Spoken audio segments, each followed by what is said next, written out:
After 4 long years, the Ripple and XRP case is finally settled. Ripple agreeing for now to pay $125 million, a far cry from the $2 billion that the SEC was requesting. When I read this, I see a huge loss for the SEC again. But of course, I have to actually ask a legal expert if that is the case. We've got James Murphy, aka MetaLawMan, to unpack this and the huge news with FTX. You guys don't want to miss it. Let's go. Let's go.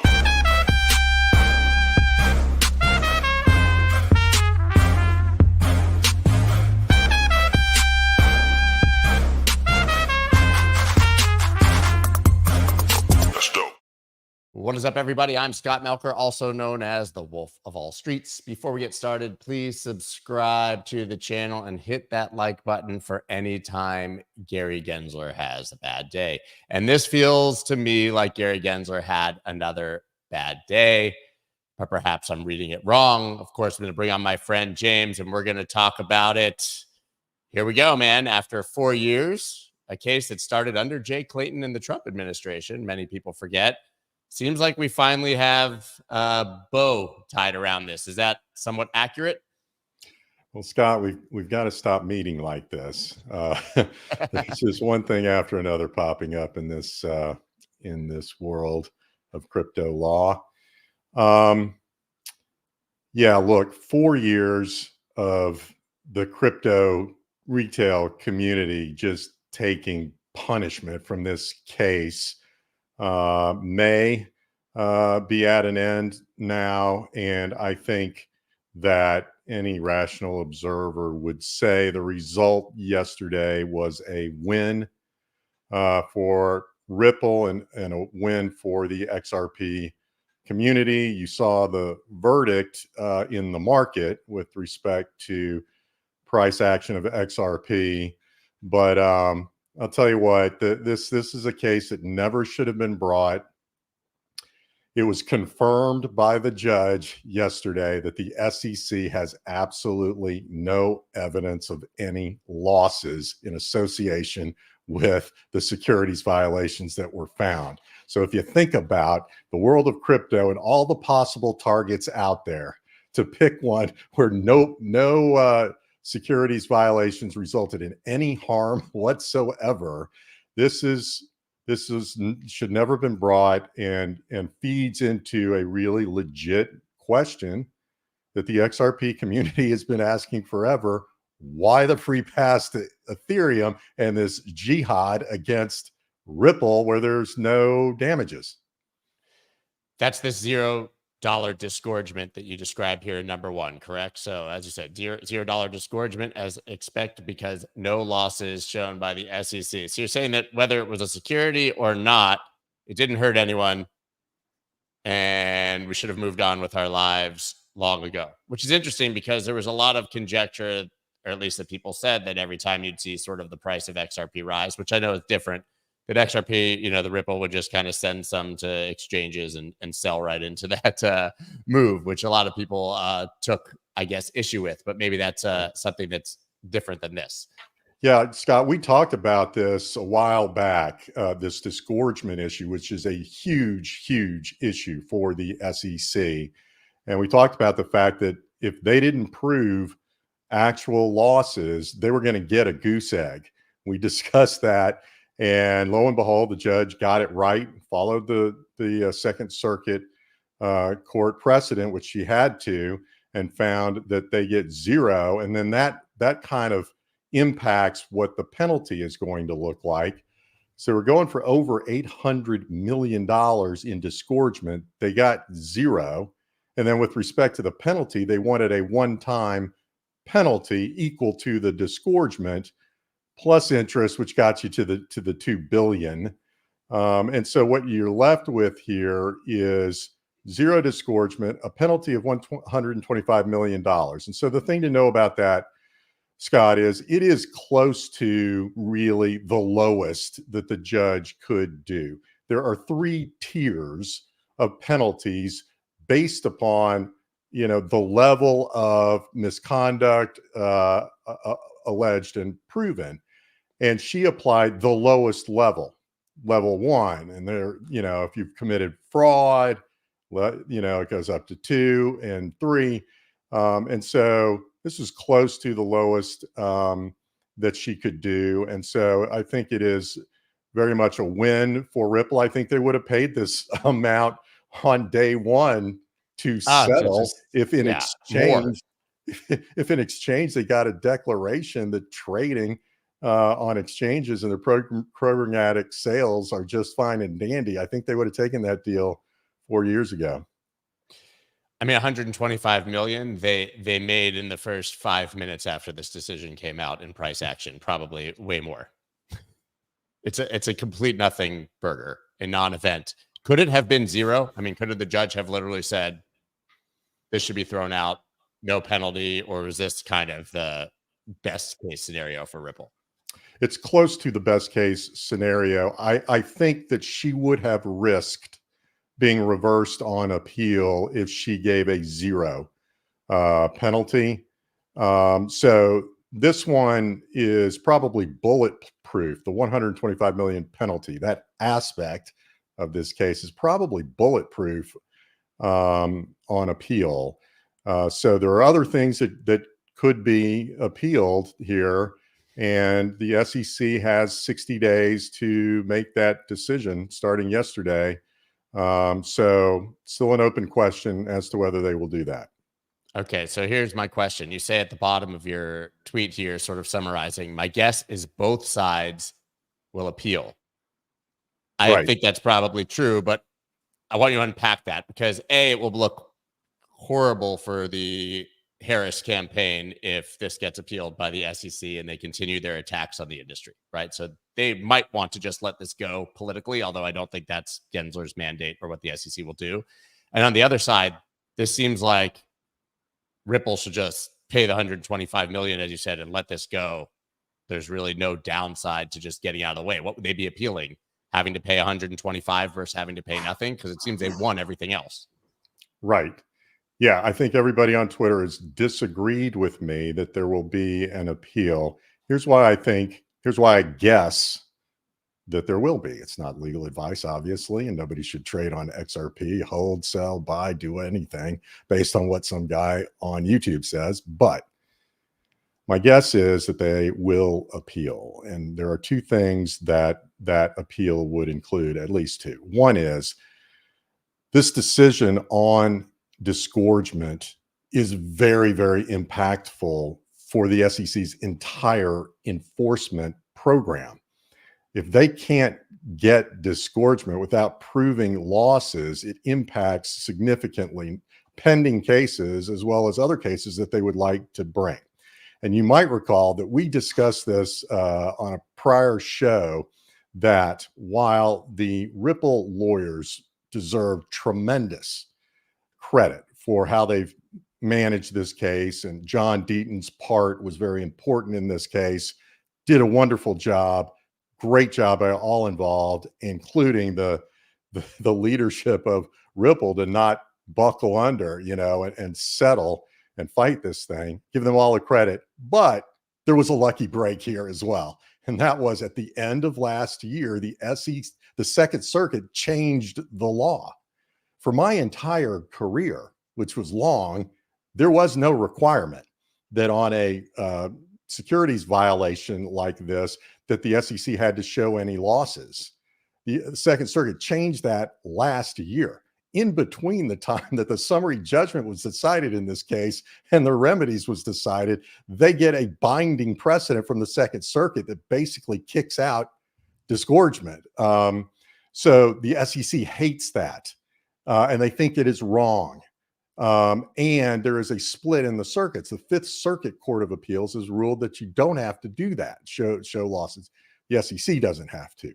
So there's a split in the circuit. And so I think the SEC is likely to want to take that up on appeal. Is this the best case in the world to take it up on appeal? Maybe, maybe not. But that's number one. But the even bigger issue, Scott, is the question, the $1 trillion question. Is it okay to trade tokens on the secondary market? Are those securities transactions? And Judge Torres said, with respect to XRP, the sales by Ripple, the company, as well as Ripple executives on exchanges are not investment contracts, do not violate the securities laws, are okay. And so that impacts the other cases, Coinbase, Binance, Kraken, others. And the Binance judge followed Judge Torres's reasoning. And so the SEC doesn't want this to snowball. So this don't want it to be precedent, basically. Correct. So this issue is the most important issue really to all of crypto.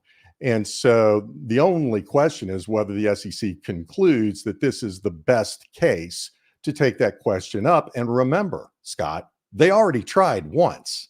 I'm not going out too far on a limb here. They sought interlocutory appeal after the summary judgment because they were so horrified by the impact of the ruling on XRP trades in the secondary market. So I have a question here. Number 3, injunction restraining Ripple from further violations of Section 5 of the Securities Act. What does this mean for the actual company selling XRP now? I don't even know if they do that, but is it a securities violation if it's not on the secondary market? I'm not a lawyer. What does number 3 really mean here? Injunction restraining Ripple from further violations of Section 5 of the Securities Act. Well, this is a little complicated. I honestly, I don't want to go too far on this. I will explain to you what that means, but I really think the company, Ripple, needs to, in due course, explain how they're going to function going forward. I think there are avenues. But anyway, when you violate the securities laws, one of the things the SEC asks for is an injunction prohibiting you from future violations, because if you do it again, it's going to be much worse. You'll be liable perhaps for a contempt citation. The level, we talked about those 3 levels, penalties will go up, so there are a few impacts here. Number 1, there's something in the securities laws called the bad boy provisions, bad actor provisions, which says if you are subject to this kind of injunction, certain exemptions for issuances of securities are no longer available to you. Like Reg D is one of the well-known exemptions of a limited offering to accredited investors. There are other exemptions that are taken off the table as a result of an injunction like this. One of the complications for Ripple is that the judge was really clear that when she ruled on summary judgment that the institutional sales were violative of the securities laws, she included ODL sales.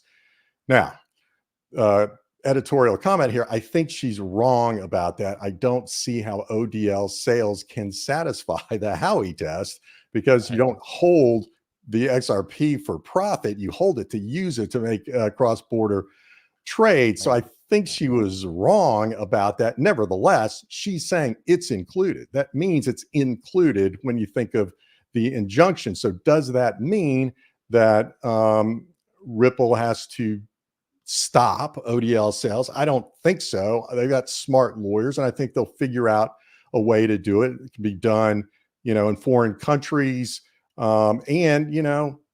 She got it wrong, in my opinion. So in any event, it makes it a little bit more complicated. So one of the things people are saying is that, well, they'll just do registered offerings of XRP, registered XRP as a security. I don't think that's going to happen. No. And I don't think it'll happen, certainly unless and until Ripple goes public. And I don't think that's going to happen while Gary Gensler is in charge, or if someone like Gary Gensler comes in, then it's going to be very, very hard. I think, could be wrong, that they go public with this level of hostility that it exists now. So anyway, you asked about appeal. Those are the 2 things that the SEC might appeal. If the SEC appeals, then it is highly likely that Ripple will cross appeal and argue that the judge got it wrong about the institutional sales and certainly got it wrong about the ODL sales, that neither of those were, in fact, investment contracts that satisfy the Howey test. So this happens all the time. If the other party appeals and you didn't have a complete and utter total victory, then you cross appeal, to have some skin in the game. Yeah, that's how that works. Yeah, of course. The legal system is so complex. So listen, to wrap a bow around this, 4 years of Ripple could have been so bad for the industry, and effectively everything here was exactly what the industry would want. Whether it's precedent or not, it will be viewed as such until another judge or another case. The SEC is on their heels, and it makes future cases a lot harder for them to win. I mean, is that a fair statement that this is just huge for the industry? Yes, it is. It is fair, and all credit goes to Garlinghouse and Larson and Stuart Alderati and all the lawyers and team they hired, because I've been there. It is hard to resist the government and pay those enormous legal fees month after month after month. It's just an onslaught in discovery and publicity and all of these things. And so it takes a tremendous wherewithal and courage, quite frankly, to fight the fight that they have. And this is a really good result for them, and they should be really proud of what they've accomplished. Amazing. I hope. By the way, I'm expecting a press release from Gary any moment saying they won. And they're really happy. Yeah. He's gonna make a video and it'll have little cartoons about how you can't sell securities. Of course. A couple other things. We got $125 million. Couple other things. I've got so many questions in. 125 million doesn't go to the SEC, goes to the United States Treasury. There's 60 days for the SEC to decide whether they're going to appeal. An appeal to the Second Circuit tends to take around a year and a half. And then if it goes to the Supreme Court, you're on for more years added on. So those are some of the questions that I got, where people are trying to understand what this all means and what the go forward looks like. But got to hold your breath for 60 more days and see whether they appeal.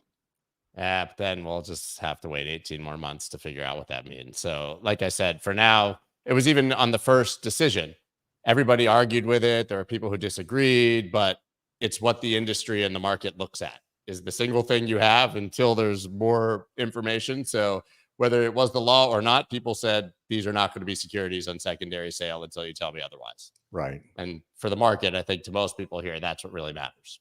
Right. Absolutely. And now we have this guy. FTX Alameda ordered to pay $12.7 billion to creditors by U.S. judge. The order doesn't include civil penalties, but bans FTX and its sister concern Alameda, formerly a heavyweight crypto market maker, from trading digital assets and acting as intermediaries in the market. Okay, could they have done that yesterday? Because it seems like they were already done there. We didn't have FTX acting in the market. But what does this mean now for creditors? We've seen news that creditors would get paid back in full, but we know that that's paid back in full based on the price of their claims in 2022 when Bitcoin was sub $20,000, right? Right. But does this mean that we're also getting some conclusion here for creditors? They're going to get some money back and we can move on? Yeah. Yes. So one thing, Scott, here, the CFTC deserves credit for how they handled the case. So the CFTC is the plaintiff in this case that just settled. And the CFTC structured the relief this way.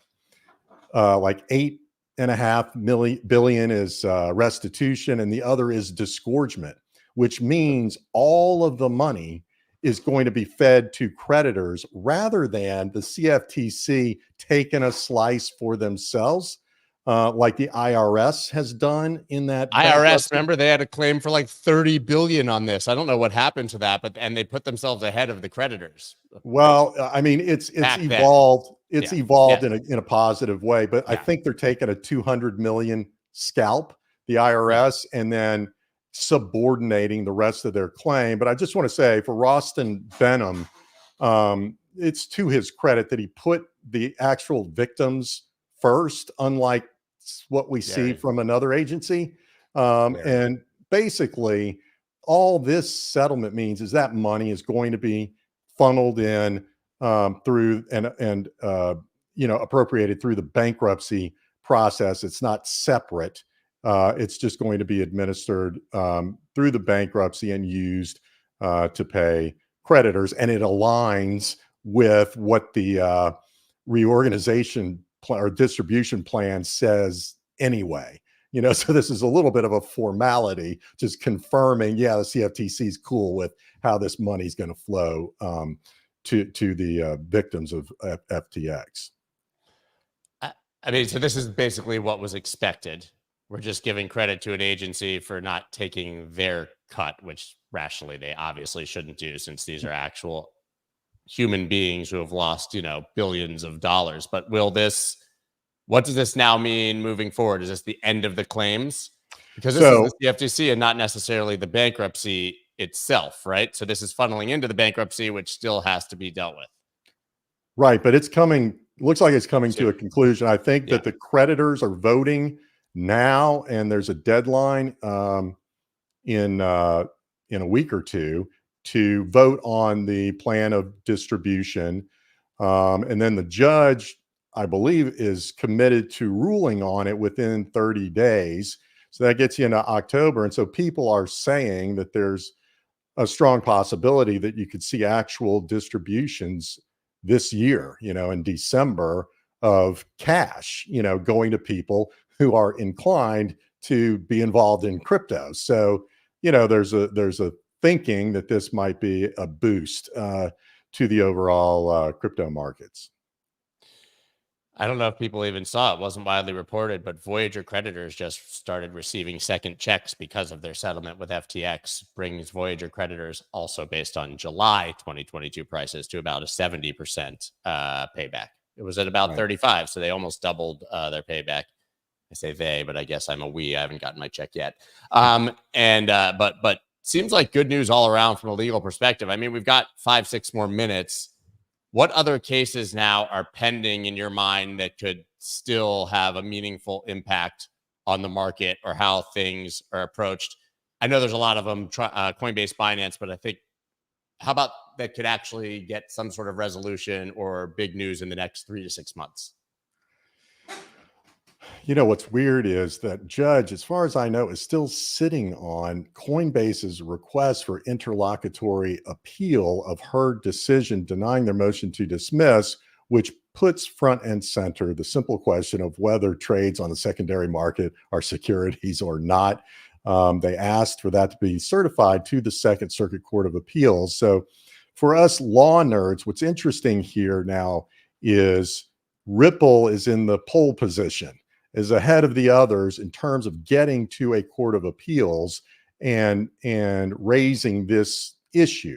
Now, the issue is slightly different for Ripple because Ripple addressed only sales by Ripple through what they call programmatic sales on exchanges and sales by senior executives of their XRP also on exchanges where the buyer doesn't know that they're buying from these particular sellers. So it's a little different from Coinbase, where it's just, you selling to me, me selling to you, I don't know who you are, kind of thing. You have the company involved to an extent on those programmatic sales, but nevertheless, the outcome should be the same in the Second Circuit. And the question that we've all been waiting to see is who's going to get there first.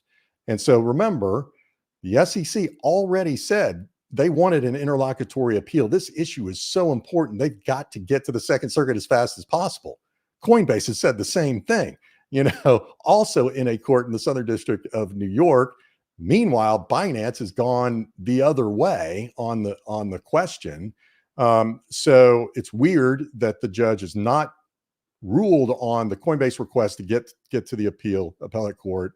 But this is the biggest thing, really, in my view, Scott, is kind of once and for all, the Court of Appeals ruling that trades on secondary markets are not investment contracts. We need that clarity. District court judges are persuasive, authority, but they're not precedent that other courts are required to follow. All right. And since I've got you for a few more minutes and I can't have you here without talking about John Deaton, you alerted me to a straw poll for John. Can you break that down? I'll find your tweet right now. But yeah, absolutely. It was the Republican committee of a particular county within Massachusetts. They had the three candidates come in and give their pitch.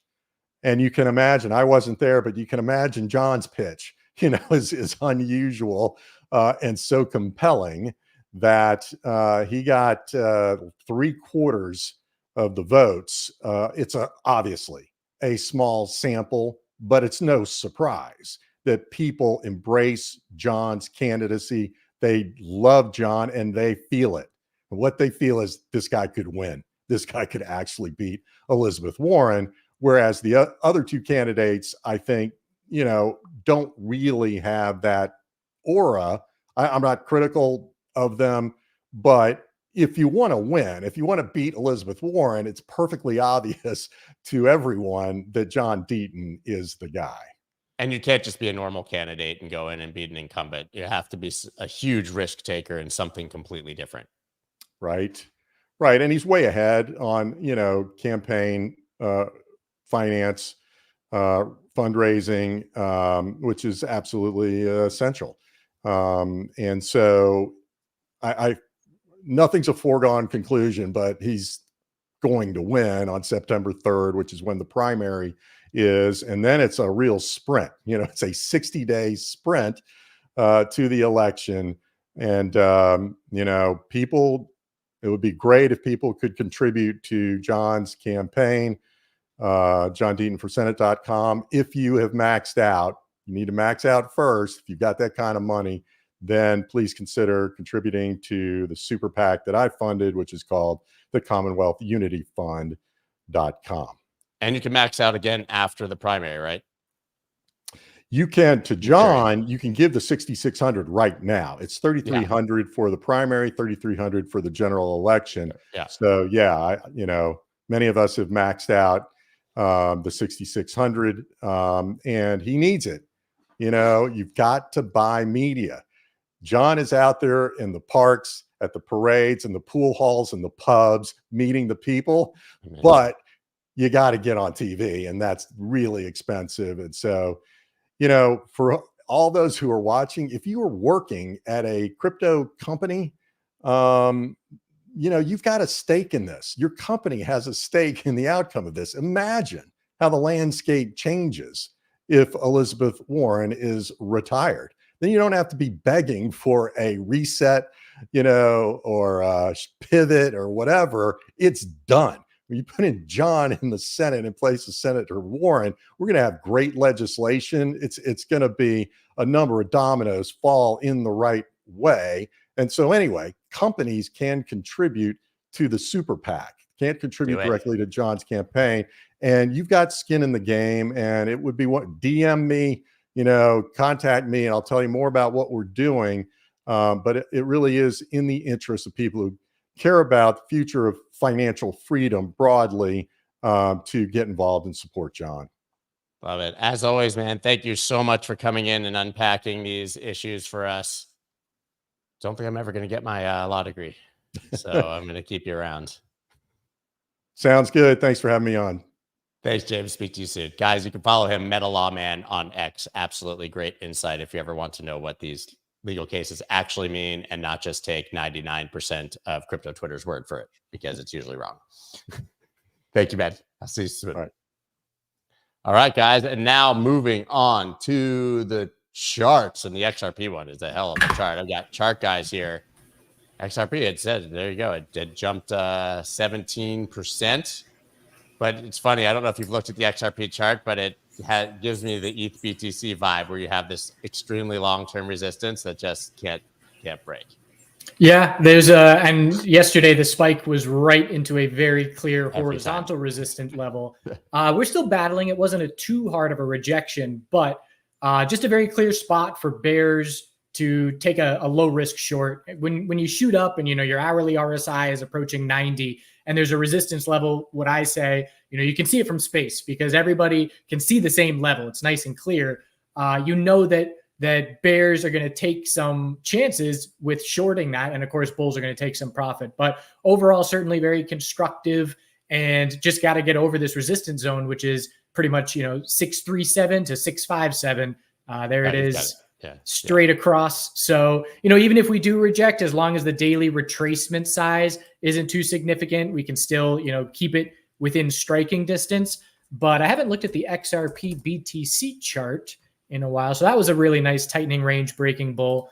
Bigger picture here, still a lot of work to do, but at least coming off of that bottom, monthly time frame, it was just a drop forever, but at least bulls have something short term to be excited about. It's just that battle with that 657 level.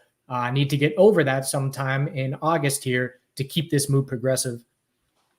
So what else are you looking at since we have XRP blasting into resistance? We had job numbers come in for people who missed it, jobless claims. So they came in 7,000 under expectation, like 233 versus 240,000, something like that. But markets actually shot up, including Bitcoin. And are we in a world where good news is good news? Because usually if the job market is strong, which is what this is showing, that means interest rate cuts are less likely. And that means markets go down of late. Bad news is good news. Good news is bad news. We live in the upside down. Now we had good news for jobs and markets went up, at least temporarily. That's why I stick to the charts, because so many times it's one or the other and it just flip-flops in terms of whether it's good or bad for the chart.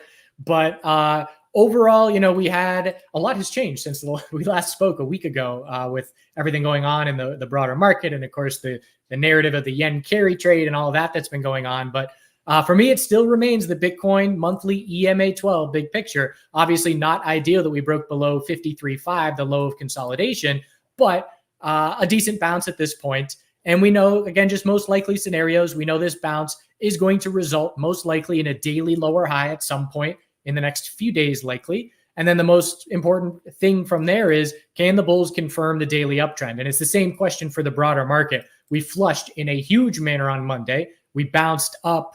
Let's S&P 500 here. So huge flush on Monday, bounce up for a couple days, set our lower high, and now we're tightening up. And bulls really want to break that high to alleviate fear. When you get a huge wave of fear like that, correlations sync up and the narrative takes hold in the media, and then eventually that fades. Right now, the U.S. markets are very inverse to the Japanese yen, and just like the Bitcoin was very inverse to regional banks when that fear narrative was all over the headlines. And then over time, that correlation just fades because it's no longer in the spotlight, fear subsides. And so I'm looking for the same thing to happen. But for now, fear is still fresh, and we really need to break these bounce highs in the broader market if we're going to say a bottom is in for now. And the next major question in the S&P 500 and the NASDAQ for me is, when we do get the next weekly bounce going, do bears confirm the downtrend to follow through? Because right now, this is just a sucker punch. This is what happened in the global markets over the last 3 weeks is what happens in crypto all the time. It's up only grind. Bulls get complacent. They have nothing to worry about. I mean, look, there was no pullback for months. And so you just get over leveraged. And so leverage flushed out of global markets. And now the question is, does it follow through, or was that flush out the low before we can head higher? And everybody knows from the crypto market that so often those flushes would mark the longer term higher low on Bitcoin, and then we would keep the all-time run going. So it's going to be a very important August here. And just first things first, break the high of the bounce from a couple days. Actually, that was yesterday. Your chart. I'm looking at SPX, and my chart looks completely different. Is yours the futures? I just can't. Yeah. I use that, and I use SPX 500 USD instead of ES just because it's the free version, so everybody can look at it. But it's essentially the ES chart. Yeah, because when I look at SPX, like my daily looks like this, totally different, and the weekly certainly doesn't have that big wick down. Interesting. This is just so different looking chart. Yeah, I stick with the futures here just because so much volatility has been happening overnight in the future. The volatility, I mean, we went from anytime you're bored in markets, just remind yourself a wave of volatility is going to come, because you know that's just 4 weeks ago I was talking about this is the lowest volume that SPY has had in years. There is no range, there's nothing going on. And now we have a period where Apple on Monday bounced 7.5% in 18 minutes. That is insane for the size of that market cap. NVDA is going 10% in both directions like it's nothing. And again, for one of the largest market cap companies in the world to be seeing that kind of volatility is insane. It's trading like a micro cap. So volatility is here. You know, the VIX obviously telling us volatility is going to be here for a while with its huge spike up. I do believe that's the top for the VIX being set for a while. If it's not, there are major red flags in the market, but it's a period now where volatility spikes. And then again, I just expect that volatility to calm down. I expect fear to calm down a little bit. And again, it's all about, can we get that weekly bounce going? What's the retracement size of that weekly bounce? And do bears confirm the downtrend? And same thing for Bitcoin, you know, next weekly bounce that we get, what's the retracement size? Do bears keep the downtrend going? Or can we put in a monthly higher low, which the bulls have been trying to do for a few months, but unable to successfully do so yet? Now it needs, which now, I mean, would kind of be, well, I guess monthly not, but like on a daily or something, now we need to close above that kind of 70,000-ish level, right? That last high we just saw. Yeah, and that's a long ways away. I mean, you know, even to get there, we would have to run 20% just to get within striking distance. Lower high. So the first higher high would be above this one we just put in right at 70,000. Which just a few days ago, really, a couple of weeks ago, but it seems like 100 years now. Right, it's time has definitely slowed down a bit or sped up. I don't know. It seems I like things are going fast. I like that weekly candle that's forming up right there. Right, and the question last time, you know, last week we were probably talking, is this an inverse head and shoulders? We got the answer. No, it's not. And now we just do the same thing. Is this going to be an inverse head and shoulders? And in an ideal world, as far as you know, right now I've just got my long-term no-touch positions, and I was playing other things in the stock market on this dump down. But in terms of clarity, what I would love to see is a weekly bounce into a lower high and then a higher low, and give me that level to play off of before trying to break resistance. But I'm still being very patient in the overall, you know, longer-term swing mindset of crypto. Again, just because my focus went, you know, essentially when you've got the same amount of volatility in stocks as you do in crypto, I choose stocks every time because of the fee-free trading in the US, but definitely still interested, and, you know, a nice solid bounce, just a lot of work to do. Yeah. What else are you watching while all this is happening? I mean, crazy volatility is usually a major gift for traders. Yeah. And short term, you know, swing trading is really hard in this environment because you go to sleep and you wake up and it's 2%. You know, the NASDAQ is 2% different than what it was 12 hours ago. It definitely makes it a bit harder. So definitely more short term mindset for me while it's this volatile. But watching some of the commodities tightening ranges, this is gold on the daily. And, you know, we had the all-time high, failed the all-time high, but we're tightening up nicely. And, you know, I love my tightening ranges for getting ready for when they break. And so anticipating that next week or, you know, mid-August, we'll be looking for gold to give us a clear break in the short term. And it's either going to be new all-time highs or a more significant shift into monthly consolidation. And oil, the same thing. You know, I don't trade oil very much at all. I keep an eye on it for the energy sector. I don't even trade the energy sector. But as a trader, what brings me to trading something is a setup that is in my wheelhouse. And this is just such a long-term tightening range on oil for, you know, a year plus at this point. And I would love for this to just keep tightening up through August and then give us a break in September. And I would likely trade oil for the first time in, you know, I can't even remember the last time I traded it, probably over a year. I would begin being interested in trading it if this weekly chart continues to tighten up, because as we know, longer term tightening ranges, when they break, usually we get a good bit of follow through, and that's some nice swing trade opportunity. Absolutely. Looks like that's about it for today, right? Yeah.